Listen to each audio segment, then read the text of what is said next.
Everyone, welcome back to our channel. आज की इस वीडियो में हम जानेंगे कि एसएससी सीजीएल एग्ज़ाम क्या है। इस एग्ज़ाम को क्लियर करने के बाद किस पोस्ट पर कौन सी नौकरी मिलती है, आइए जानते हैं। उससे पहले यदि आप चैनल पर नए हैं तो चैनल को सब्सक्राइब कर बेल आइकन को प्रेस कर दें। पहला सवाल ये है कि एसएससी सीजीएल एग्ज़ाम क्या है। एग्ज़ाम क्लियर करने के बाद कौन सी जॉब्स मिलती हैं, एलिजिबिलिटी क्या है, एग्ज़ाम पैटर्न क्या है, एग्ज़ाम सिलेबस क्या है, सैलरी कितनी मिलती है, प्रिपरेशन कैसे करें, मिस्टेक्स टू अवॉइड। तो पहले सवाल का जवाब ढूंढते हैं। एसएससी सीजीएल एग्ज़ाम क्या है। देखिए, एसएससी सीजीएल का फुल फॉर्म होता है स्टाफ सिलेक्शन कमीशन कंबाइंड। इसका पर्पस रहता है securing jobs in government organization. That means यदि हम एक सरकारी नौकरी पाना चाहते हैं एक सरकारी संगठन में, तो हमें इस एग्ज़ाम को क्रैक करना पड़ता है। ये एग्ज़ाम जो रहते हैं 2 लैंग्वेजेस में कंडक्ट कराया जाता है, हिंदी और इंग्लिश। और एसएससी का काम क्या है, एग्ज़ाम क्या है। एसएससी एक प्रसिद्ध भारतीय संगठन है जिसके द्वारा भारत सरकार के विभिन्न मंत्रालयों और विभागों में अलग अलग रिक्तियों की पूर्ति के लिए उम्मीदवारों का चयन किया जाता है। एसएससी द्वारा विभिन्न प्रतियोगी परीक्षाएं आयोजित की जाती हैं जिसके जरिए ऑर्गेनाइजेशन ग्रुप बी, सी और डी सेवाओं से लेकर 20 से अधिक तरह की जॉब प्रोफाइल के लिए उम्मीदवारों को नियुक्त किया जाता है। आशा है आपको ये जो लैंग्वेज मैंने अभी बोली, एक सिंपल सी लैंग्वेज का मैंने यूज़ किया, आपको समझ में आ गया होगा। और सिंपल लैंग्वेज में कहें तो ये जितनी भी सरकारी नौकरियां रहती हैं ग्रुप वाइज बी, सी, डी से लेकर, उसके लिए ये एग्ज़ाम कंडक्ट कराया जाता है। और एसएससी सीजीएल की ऑफिशियल वेबसाइट है ssc.nic.in। चलिए अब बात करते हैं दूसरे सवाल की, जो है एग्ज़ाम क्लियर करने के बाद कौन सी जॉब्स मिलती हैं। देखिए, अप्रॉक्स 20 जो जॉब्स रहती हैं, पोस्ट रहती हैं इस एग्ज़ाम को क्लियर करने के बाद मिलती हैं।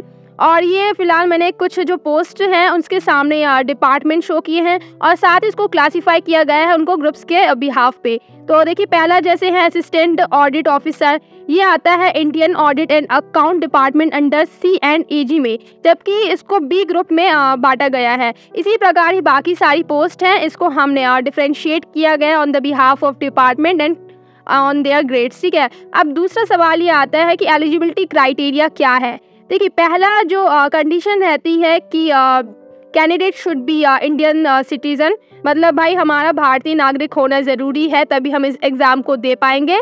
दूसरी कंडीशन ये है कि age limit for general category 18 to 32 years होना चाहिए। अब ये वेरी करता है कि आप किस पोस्ट के लिए अप्लाई करते हैं, पर जनरली ये 18 से 32 साल होता है। तीसरा ये है कि कोई भी बैचलर डिग्री आपकी एक रिकॉग्नाइज्ड यूनिवर्सिटी या इंस्टीट्यूट से होना चाहिए। अब हमारी चौथी क्राइटेरिया है कि यदि आप इंस्पेक्टर, एग्जामिनर या प्रिवेंटिव ऑफिसर के लिए अप्लाई कर रहे हैं, या इंस्पेक्टर एंड सब इंस्पेक्टर के लिए कर रहे हैं जिसमें आपकी फील्ड वर्क देखा जाता है, तो इसके लिए एक हाइट जो रहती है, एक पैमाना है जो ज़रूरी रहती है। जैसे मेल के लिए यहाँ पे तय किया गया है कि 157.5 सेंटीमीटर होना चाहिए, जबकि फीमेल्स के लिए 152 सेंटीमीटर होता है। जबकि कुछ पोस्ट जैसे कि आपकी एक्साइज इंस्पेक्टर हो गया, examiner, preventive officer, inspector and sub inspector हो गया आपकी नारकोटिक्स में, तो उसको एक फिज़िकल एग्ज़ाम पास करना पड़ता है। जैसे कि वॉकिंग के लिए इसके लिए एक पैरामीटर दिया गया है कि फ़ीमेल्स को 1 किलोमीटर तय करना पड़ता है इन 20 मिनट्स, जबकि मेल को तय करना होता है 1.6 किलोमीटर्स इन 15 मिनट्स। जबकि बात करें दूसरे टेस्ट की, जो रहता है हमारा साइकिलिंग टेस्ट, वो फीमेल को करना होता है 3 किलोमीटर इन 25 मिनट्स, जबकि मेल को 8 किलोमीटर इन 30 मिनट्स। देखिए, हमारा सेकंड जो सवाल था उसका हमने आपको जवाब दे दिया है। अब तीसरा ये है कि एग्ज़ाम पैटर्न क्या होता है। देखिए, एसएससी सीजीएल जो रहता है 4 टीयर्स में कंडक्ट कराया जाता है, tier 1, tier 2, tier 3 and tier 4। Tier 1 जो रहता है वो कंप्यूटर बेस्ड एग्जामिनेशन होता है, और दूसरा टीयर 2 जो होता है वो भी कंप्यूटर बेस्ड एग्जामिनेशन होता है, जबकि टीयर 3 जो रहता है पेन एंड पेपर मोड पे होता है, जबकि टीयर 4 जो रहता है ये कंप्यूटर प्रोफिशिएंसी टेस्ट या स्किल टेस्ट होता है। इसी में इंटरव्यू राउंड वगैरह कंडक्ट कराया जाता है। जबकि हम बात करें कि एग्ज़ाम में कितने नंबर का होता है, कितने क्वेश्चंस का होता है। देखिए, पहला जो टीयर 1 रहता है उसमें बेसिकली 4 सब्जेक्ट्स आते हैं। पहला सब्जेक्ट रहता है जनरल इंटेलिजेंस एंड रीजनिंग का, जिसमें लगभग 25 क्वेश्चंस आते हैं, जबकि ये 50 नंबर का होता है। जबकि दूसरे की बात करें हैं जनरल अवेयरनेस, ये दूसरा सब्जेक्ट है, ये इसमें 25 क्वेश्चन आते हैं और 50 नंबर का रहता है। तीसरा सब्जेक्ट रहता है क्वांटिटेटिव एप्टीट्यूड का, इसमें भी 25 क्वेश्चन आते हैं 50 नंबर का। और चौथा सब्जेक्ट रहता है इंग्लिश कॉम्प्रीहेंशन का, इसमें भी 25 क्वेश्चन आते हैं और 50 नंबर का रहता है। ये जो टीयर 1 रहता है वो 60 मिनट में कंडक्ट कराया जाता है। जबकि हम बात करें टीयर 2 की, मतलब ये हमारे जो टीयर 1 रहते हैं उसमें हमने बोला था कि भाई इतने एग्ज़ाम्स कंडक्ट कराए जाते हैं। अभी हम टीयर 2 की बात कर रहे हैं, ठीक है। तो टीयर 2 में रहता है पेपर 4 रहते हैं। पहला पेपर जो रहता है क्वांटिटेटिव एबिलिटीज़ का होता है, इसमें 100 क्वेश्चन आते हैं टोटल 200 नंबर का। जबकि पेपर 2 जो रहता है इंग्लिश लैंग्वेज एंड कॉम्प्रीहेंशन का रहता है, इसमें 200 क्वेश्चन आते हैं 200 नंबर का। पेपर 3 जो रहता है स्टैटिक्स का रहता है, 100 क्वेश्चन आते हैं 200 नंबर के। और पेपर 4 जो रहता है जनरल स्टडीज़ का आता है, फाइनेंस एंड इकोनॉमिक बेस्ड, इसमें 100 क्वेश्चन रहते हैं और 200 नंबर का। ये जो टीयर 2 रहता है वो 120 मिनट में कंडक्ट कराया जाता है। जबकि बात करें हमारे टीयर 3 का, वो पेन एंड पेपर मोड रहता है और इसमें डिस्क्रिप्टिव पेपर टाइप आते हैं, लाइक ऐसे राइटिंग और एप्लीकेशन वगैरह लिखनी रहती है। और ये 2 लैंग्वेजेस में रहता है, हिंदी और इंग्लिश में। 100 नंबर का रहता है और 1 घंटे में मतलब 60 मिनट में ये एग्ज़ाम कंडक्ट कराया जाता है। और टीयर 4 का तो हमने आपको बता ही दिया कि कंप्यूटर प्रोफिशिएंसी टेस्ट रहता है, टाइपिंग स्पीड वगैरह देखी जाती है। एंड हम ये तो था हमारा एग्ज़ाम पैटर्न। जबकि हम बात करेंगे कि भाई सिलेबस क्या आता है, तो सिलेबस का हम बता देते हैं कि क्या क्या आता है। जैसे पहला हमने बताया टीयर 1 में जनरल इंटेलिजेंस एंड रीजनिंग का, तो इसका ये जो सिलेबस है हमने PDF जो है डिस्क्रिप्शन बॉक्स में डाल दिया, उसकी लिंक आप चाहे तो डाउनलोड कर सकते हैं। चलिए आगे बढ़ते हैं। अब देखिए सबसे ज़्यादा इम्पोर्टेंट सवाल ये रहता है, किसी कोई भी कैंडिडेट है उसके लिए सबसे इम्पोर्टेंट सवाल रहता है कि भाई सैलरी कितनी मिलती है। तो यहाँ पे आपको स्क्रीन पे शो हो रहा होगा कि जिस पोस्ट है, जौन सी भी पोस्ट है, उसके अकॉर्डिंग हाथ में आपको कितनी सैलरी मिलती है। तो देखिए पहली पोस्ट है हमारा इंस्पेक्टर एग्जामिनर की, इसकी इन हैंड सैलरी है 52,000। इंस्पेक्टर प्रिवेंटिव की 51,000 है। और ऐसे ही करके ग्रेड वाइज हमने कुछ पोस्ट निकाली है, फिर उस पोस्ट की कितनी सैलरी हमने आपको सामने शो कर दिया है। चलिए आगे बढ़ते हैं हमारी। जैसे अब देखिए एग्ज़ाम हम देना चाहते हैं, हमने आपको सारे सवालों के जवाब दे दिए ऑलमोस्ट कि कैसे कितनी सैलरी रहती है, कौन सी पोस्ट रहती है।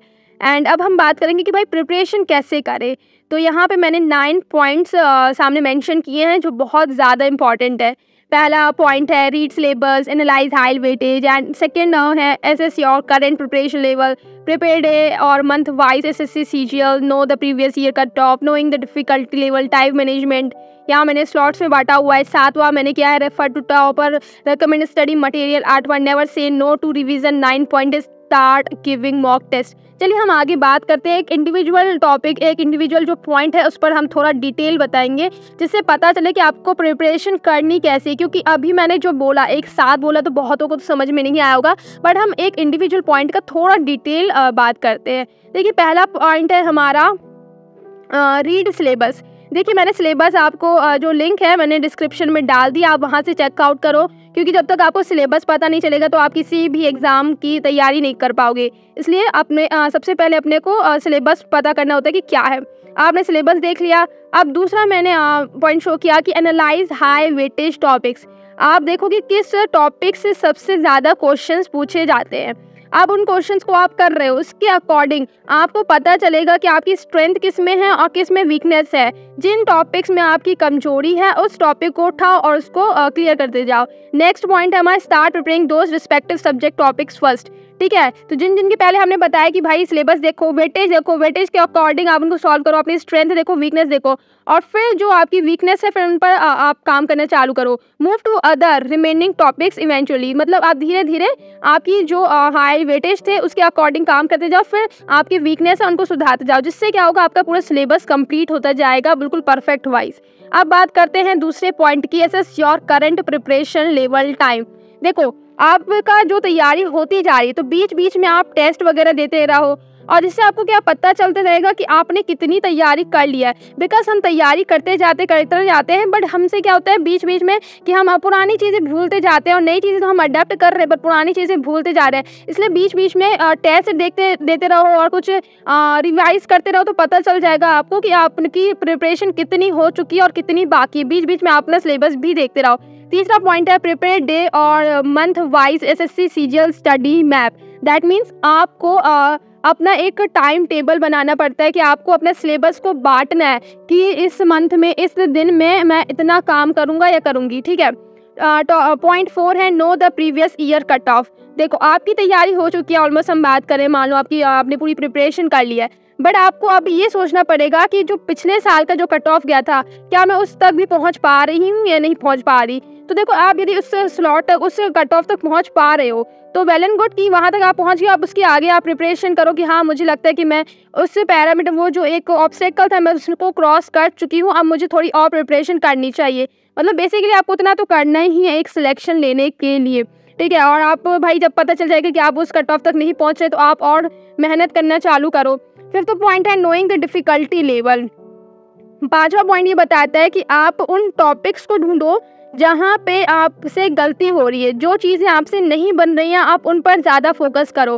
बिकॉज एक कट ऑफ तक पहुँचने के बाद हम बहुत ज़्यादा जो एडवांस वाली जो चीज़ें हैं, जो जिसकी ज़्यादा वेटेज नहीं है, बट वही चीज़ें जो हमें आगे कट ऑफ क्रॉस कराएंगी, कट ऑफ से भी ज़्यादा हमारे नंबर लाएंगी, तो उन टॉपिक्स पे हमें ज़्यादा फोकस करना है।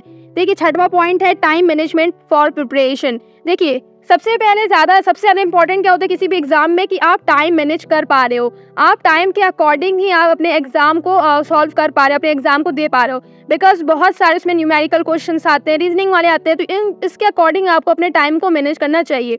तो यहाँ पे मैंने बांटा हुआ है, जैसे ये 5 हमारे सेक्शन है, उसके अकॉर्डिंग मैंने टाइम में बांटा हुआ। जैसे रीजनिंग का 3 घंटे, क्वांटिटेटिव एप्टीट्यूड का 3 घंटे, इंग्लिश का 2, जनरल अवेयरनेस का 2 घंटे, मॉक टेस्ट का 1 घंटा है। तो ये टाइम मैंने बांटा हुआ है, तो आप भी ज़रूर से ट्राई करना। आगे बढ़ते हैं 7 point refer to topper recommend study material. देखो अपने को सिलेबस पता है, बट सिलेबस जो है तो हमको उसके अकॉर्डिंग मटेरियल भी चाहिए जिससे हमें पढ़ना है। बिकॉज हम बहुत सारी बुक्स रिकमेंड करते हैं, एक टॉपिक मान ले हम बहुत सारी बुक्स में लिखा है, तो कभी कभी हम क्या करते हैं ज़्यादा ही डाइवर्स हो जाते हैं, मतलब डाइवर्ट हो जाते हैं कि एक टॉपिक को हम अलग अलग जगह से पढ़ें, जिससे हमारा सिलेबस कभी ख़त्म ही नहीं होता। इसलिए एक प्रॉपर स्टडी मटेरियल आप मेंटेन करें, उसी को पढ़ें। कोई अच्छी सी कोचिंग का ले लें, आप चाहे तो ऑनलाइन कोचिंग, ऑफलाइन दोनों कोचिंग आजकल अवेलेबल है, तो आपको उसको ले सकते हैं, और जो बेस्ट मटेरियल है आप उसी को प्रेफर करें। आगे 8वां पॉइंट है never say no to revision. Because वो वाली कंडीशन अपने को नहीं लानी कि आगे पार्ट पीछे सब part, you have to revise like your syllabus, जो भी आपका सिलेबस है उसको रिवाइज करते रहो। 9 पॉइंट है स्टार्ट गिविंग मॉक टेस्ट।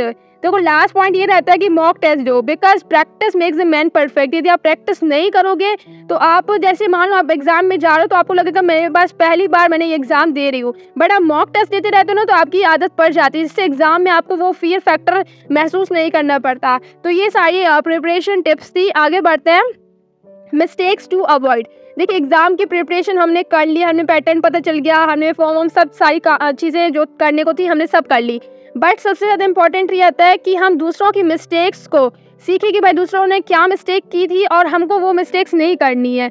तो पहला पॉइंट है मगिंग अप कॉन्सेप्ट। देखो एक साथ तो बहुत सारे कॉन्सेप्ट को नहीं लेके चलो, एक कॉन्सेप्ट पकड़ो, उसको सॉल्व करो, फिर आगे बढ़ो। दूसरा है not analysing mock test performance. देखो कुछ लोग क्या करते हैं, टेस्ट पेपर्स तो दे रहे हैं बट उनसे कुछ जो उनको समझ में आ रहा है कि भाई हमने ये गलती की है, बट उसको बाद आगे उसको सॉल्व नहीं कर रहे हैं, वो बस मॉक टेस्ट देते जा रहे हैं और उनसे कुछ सीख नहीं रहे। मॉक टेस्ट दो, उसमें जो कमियां हैं फिर उन कमियों को सुधारो, फिर अपना दूसरा टेस्ट दो। तो ऐसे रहता है कि अपनी गलतियों को एनालाइज करो। तीसरा पॉइंट है not following a study plan. देखो ये वाले जो गलती है ना लगभग हर कोई करता है कि स्टडी प्लान तो हम बना लेते हैं बट उसको फॉलो नहीं कर पाते। इसलिए सबसे ज़्यादा ये ज़रूरी है कि आपके पास मोटिवेशन होना चाहिए। आपके पास मोटिवेशन है कि हाँ भाई मुझे एग्जाम क्लियर करना है, क्रैक करना है, तो आपको समझ में आता है कि हाँ भाई मैंने जो स्टडी प्लान बनाया है मुझे उसको भी फॉलो करना ही पड़ेगा, तब जाके मैं अपने गोल को अचीव कर पाऊंगी। 4 पॉइंट है preparing for different exam simultaneously. देखो क्या होता है, इसका जो एग्जाम का जो सिलेबस है बहुत सारे एग्जाम के सिलेबस से मैच खाता है।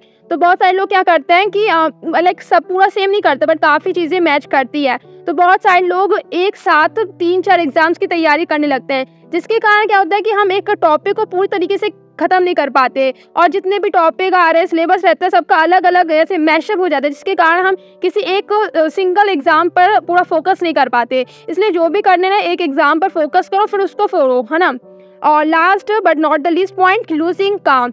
एग्ज़ाम्स हम तैयारी करें तो बहुत बार फेलियर्स का सामना करना पड़ता है, लगभग हर कोई करता है। तो इसका मतलब ये नहीं है कि हम अपनी होप खो दें एंड डिप्रेशन में चले जाएँ। तो इसलिए जो भी एग्ज़ाम दे रहे हो तो उसमें अपना 100% दो, फेलियर्स आ रही हैं कुछ सीखो फिर आगे बढ़ो। तो ये था आज की वीडियो जिसमें हमने बहुत सारे टॉपिक्स पे बात की। पहला पॉइंट है एसएससी सीजीएल एग्ज़ाम क्या है, एग्ज़ाम क्लियर करने के बाद कौन सी जॉब्स मिलती है, एलिजिबिलिटी क्या है, एग्जाम पैटर्न क्या है, एग्जाम सिलेबस क्या है, सैलरी कितनी है, प्रिपरेशन कैसे करें, mistakes to avoid. I hope आपको ये सारी इन्फॉर्मेशन अच्छी लगी होंगी। वीडियो को ना अपने दोस्तों के साथ ज़रूर शेयर करना जिनसे उनको भी हेल्प मिल सके, और इस वीडियो को लाइक करो और चैनल को सब्सक्राइब करो। बहुत सारी इन्फॉर्मेशन, बहुत सारे आइडियाज़ आपको इस चैनल पर मिलेंगे। तो चैनल को सब्सक्राइब कर बेल आइकन को भी प्रेस करना जिससे आपको नोटिफिकेशन मिलेंगी। तो तब तक के लिए बाय बाय, जय